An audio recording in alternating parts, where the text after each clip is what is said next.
Привет, ребята, Аманда Латона здесь. Пришло время тренироваться.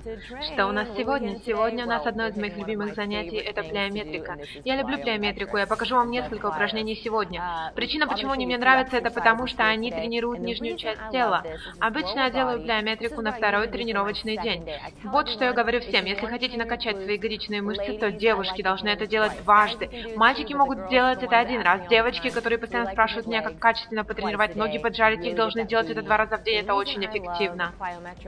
Причина, почему я люблю плеометрику. Обычно я делаю на второй день тренировок для ног. Сначала у меня день тренировок ног с тяжелыми весами, на следующий день плеометрика. С прыжками я использую вес, но вы можете это делать без веса. Это очень взрывные упражнения для формирования мышц, мышечной выносливости, для подтягивания проблемных зон. Это действительно то, что я использую, чтобы добиться более высоких результатов.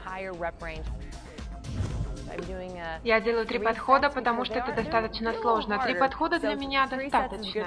И я стараюсь делать чуть больше повторений, от 15 до 20, иногда до 25. Это замечательно для всей фигуры. Это отличный жиросжигатель. Упражнения поднимают вашу температуру, сжигают калории. Вы можете прийти в зал на плеометрику и на 45 минут и сделать очень много упражнений. Конечно, если вы готовы потрясти своей попой. Поехали!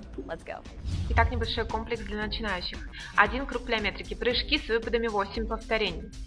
Прыжки из положения полуприседа на скамейку 8 повторений. Приседания с выпрыгиванием 8 повторений. Повторяем 3 круга этих упражнений.